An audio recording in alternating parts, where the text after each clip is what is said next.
encore honoré de cet homme qui est à côté de moi, qui est Biram Daoul Abeid. Hande ko le 28 novembre ko ñalawma jogi symbole mawɗo jogi mettude mawɗo ñalawma hande e ñalawma hanki hier 27 novembre par ce que 27 novembre ñalawma 28 soldats sous-officiers officiers parce que kamɓe ko pulareɓe tan kamɓe ko pullo laamu Mauritanie waddi men yarga hersi men o ala toññade ɓuuri o toññade nder Mauritanie ala toññade ɓuuri toññade fulɓe Mauritanie ala kalen gonga toññade Heratin toññade Safalɓe toññade ɓuuri toññade fulɓe ara ala nder Mauritanie. Justice pour les veuves. Justice pour les veuves. Justice pour les orphelins. Justice pour les orphelins. Hier, le 27 novembre 2023, lors d'une audience de son procès, l'ancien président Mohamed Ould Abdel Aziz fait usage du droit à la contradiction. À sa propre initiative, devant l'assistance, il reconnaît avoir reçu de son successeur en août 2019 des millions de dollars et d'euros en liquide et 50 véhicules neufs, soulignant qu'il s'agit d'une partie du reliquat de la campagne électorale de la même année 2019, au terme de laquelle Mohamed Ghazouani accédait à la magistrature suprême. D'emblée, les déclarations du susdit comportent quelques enseignements et suscitent des observations à la fois d'ordre empirique et moral. 1. L'opacité du financement du parti État, du parti UPR, devenu INSAF, est désormais établi hors de la moindre ambiguïté. Cette opacité est établie hors de la moindre ambiguïté. 2. Les faits allégués relèvent du crime économique et appellent une enquête distincte de la procédure en cours. Après 45 années de règne de la concussion et de la prévarication, l'occasion s'offre ainsi à la justice de redorer son blason ô combien terni.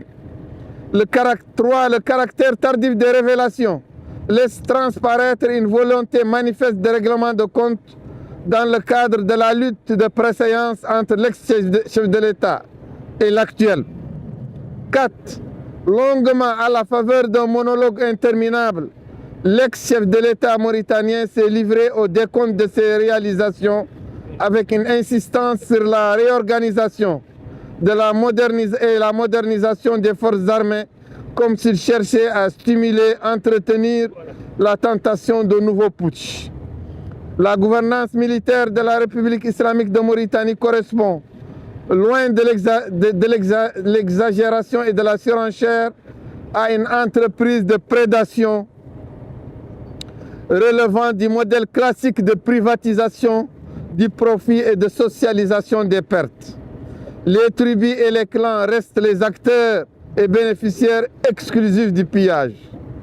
À la veille de la commémoration de la fête de l'indépendance, au demeurant endeuillé par les tueries racistes d'Inal, le 27 novembre 1990, il ressort que la restauration de la concorde entre nos compatriotes requiert un débat ouvert et inclusif quant à l'urgence de refonder le vivre ensemble sur les bases de transparence de la gestion publique, de vérité et de réparation. Derrière les violations massives de la dignité de la personne humaine, prospère en réalité une industrie du détournement. Les Mauritaniens, on a été constamment distraits. Les Mauritaniens vont devoir donner raison à une certaine opposition et lui demander pardon, elle qui dénonce de tels agissements depuis des décennies, sans parvenir à en produire la preuve. l'aveu de Mohamed Abdelaziz vient combler la faille. Enfin, il appartient à l'opinion de se livrer à l'examen rétrospectif. Qui a volé, qui a torturé, qui a tué et s'en trouve toujours récompensé. La corruption au sein de l'appareil d'État constitue un pilier structurant de l'exercice du pouvoir politique en Mauritanie. La pratique atteint un niveau de banalisation tel qu'une épuration s'impose sous peine de voir le pays se disloquer à l'image de la Somalie de Siad Barre. Compte tenu de ce qui précède, il serait extrêmement préjudiciable à l'avenir de l'État de droit que les actes délictuels de l'ancien président et ses complices, inclus ou en dehors de la procédure judiciaire actuelle, ainsi que les grands escrocs habillés en hommes d'affaires, arnaquant l'État et corrompant les hauts fonctionnaires, soient couverts un jour par leur soustraction à la loi, l'impunité ou autres mesures d'amnistie ou de grâce. Le moment d'en finir avec l'impunité multidimensionnelle n'a que trop duré. Député Biram Da Abeid, vive la cause des victimes de Inal, vive la cause des victimes de Walata, vive la cause des victimes de Zraïda, vive la cause des déportés qui sont au Sénégal et au Mali, qui doivent revenir dans leur pays avec dignité. Et je vous remercie. Merci. On est vraiment honoré, encore honoré de cet homme qui est à côté de moi, qui est Biram Daoul Abeid. Une personne qui ne s'est jamais fatiguée pour cette lutte. La personne qui a pensé à aller à Inal.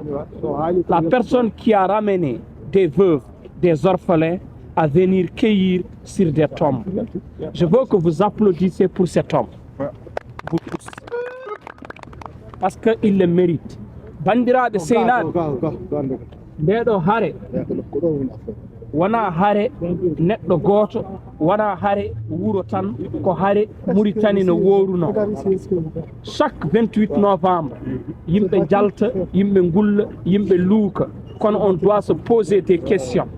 Holko wayli e ko jaltaten ko?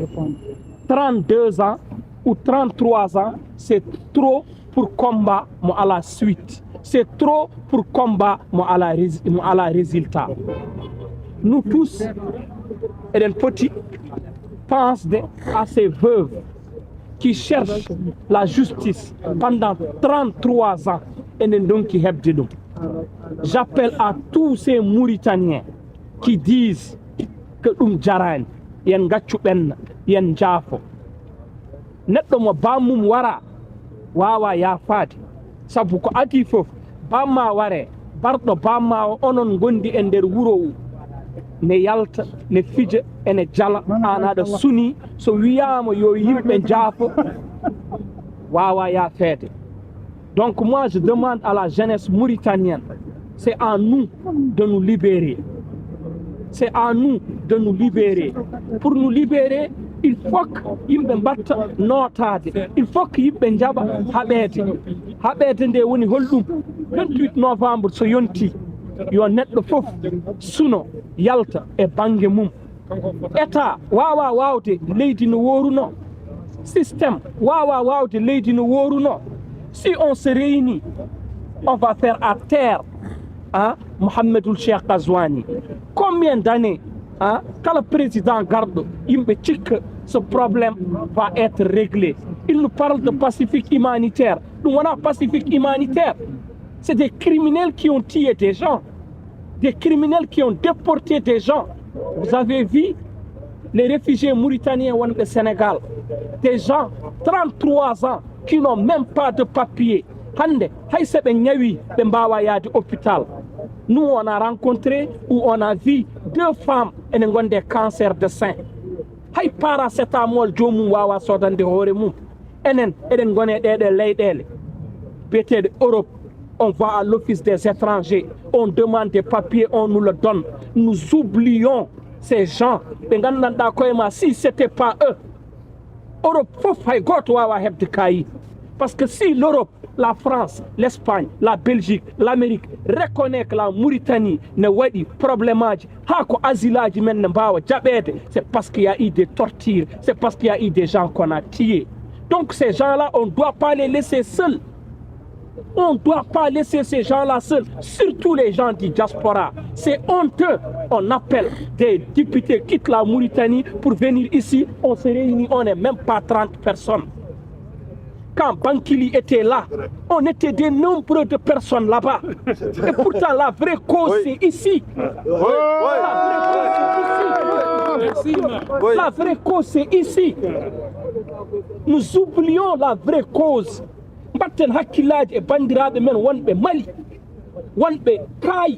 Nous tous, nous savons qu'au Mali, il y a des terroristes. Moi, j'en ai parlé à leur président qui est DAF. La dernière fois, les terroristes étaient de passage dans les camps des réfugiés mauritaniens.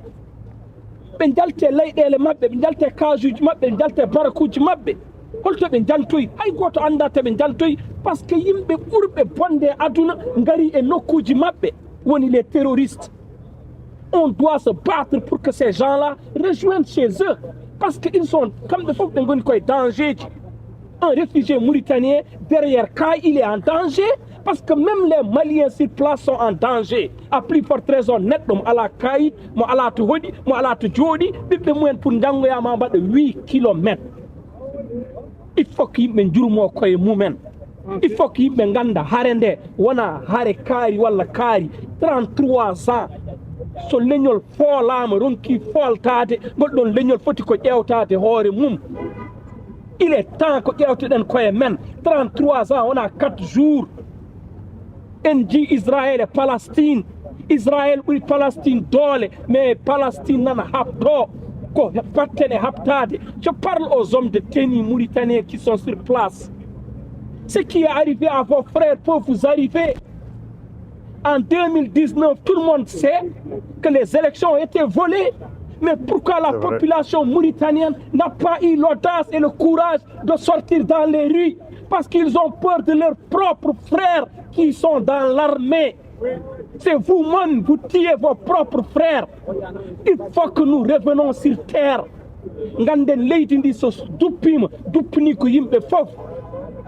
Il faut que la justice soit là. Nous ne demandons pas l'or.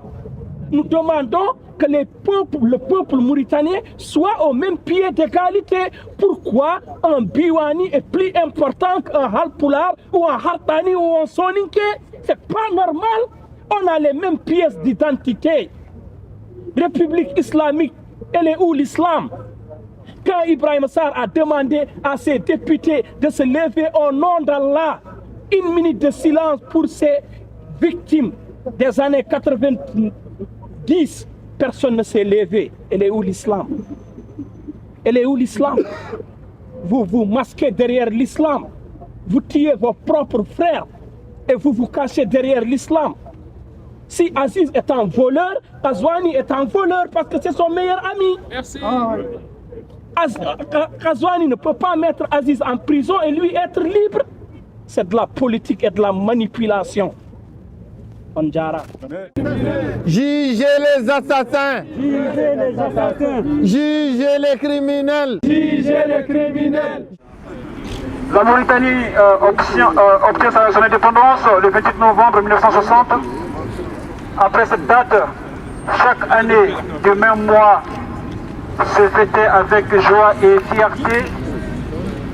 Par contre, la célébration de l'indépendance du 28 novembre 1990 prit une autre tournure qui restera gravée dans les mémoires. À ces massacres s'ajoutent ceux des événements du 22 avril au 3 mai de 1989, qui est la déportation des Mauritaniens vers le Sénégal et le Mali. Qu'est-ce qui s'est réellement passé pendant ces événements?